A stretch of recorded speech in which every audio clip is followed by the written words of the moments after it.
dead zone. So there's this dead zone in the Gulf where the mighty Missisip unloads its dark and toxic burden. It's as big as damn Massachusetts and rains down the thick black poison sludge of our modern lifestyle. There's a dead zone too inside my head, and that's where I store all the stuff I used to care about. Oh, and there's also this walled off dead space in our beliefs that we never have to go to anymore.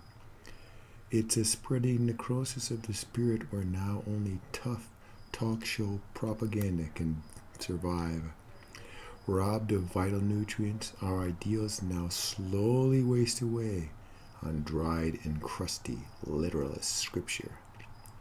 We came upon a hidden void where our dreams had died, trapped like tiny earthquake victims. There, inside the hot zone, where only those in protective suits are allowed, lay my memories.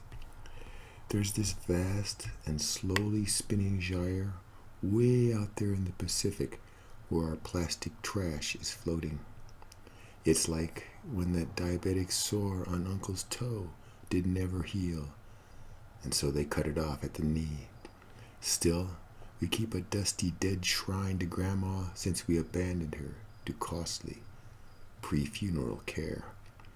The suffering of the poor just bounces off a part of my brain that is no longer able to respond. Too bad all the fish are poisoned and all of the frogs deformed. But that stuff don't hurt people, right? It's a dead zone walled off by reactionary anger and insulated with expensive soundbite material. I sequester all that poisonous liberal gas in a tiny unused area where it can't do me any harm at all. Overexposure to slick ads blighted me like one more invasive species we had thoughtlessly introduced. The trout are dying, but the carp are thriving, and the bullies are allowed to beat up on the nerds. Got red tides blooming from over-fertilizing, and it's killing everything but those sting jellyfish. There's a broad area beneath my spreading gut that disappeared from my view way long ago. They found a black and dead spot on my lung that could be related to the smog or to the cigarettes. You see that dead zone in the eyes of them stone-cold TV killers, as well as in our precious children. We hold up in a fortified family values sector, abandoning our Yankee ingenuity to the outsourcers. To preserve our implanted beliefs, we practice a mental scorched earth policy in our retreat to faith. It ain't no dead quiet that has replaced those profitless songbirds extinguished by big agriculture. Can't even see lifeless black creeks and toxic tailings from inside our coal-fired, air-conditioned comfort. It's not really a dead zone, for rats, weeds, roaches, and wickedly infectious microbes thrive in there.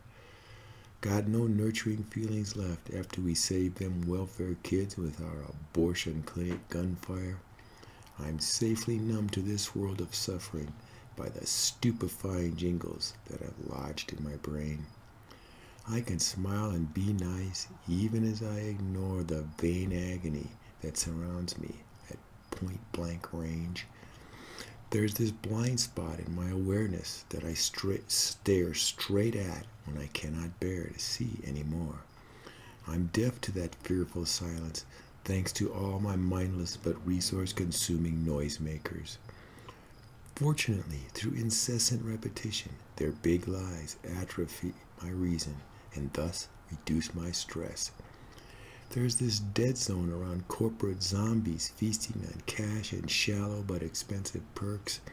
Their jingles ring flatly through our soon-to-be laid-off heads as we numbly text our abbreviated woes, and we too crowd their product releases, raising our credit cards with our empty eyes staring blankly. Then we shuffle back home to a mindless relaxation until pangs from the dead zone make us feed again.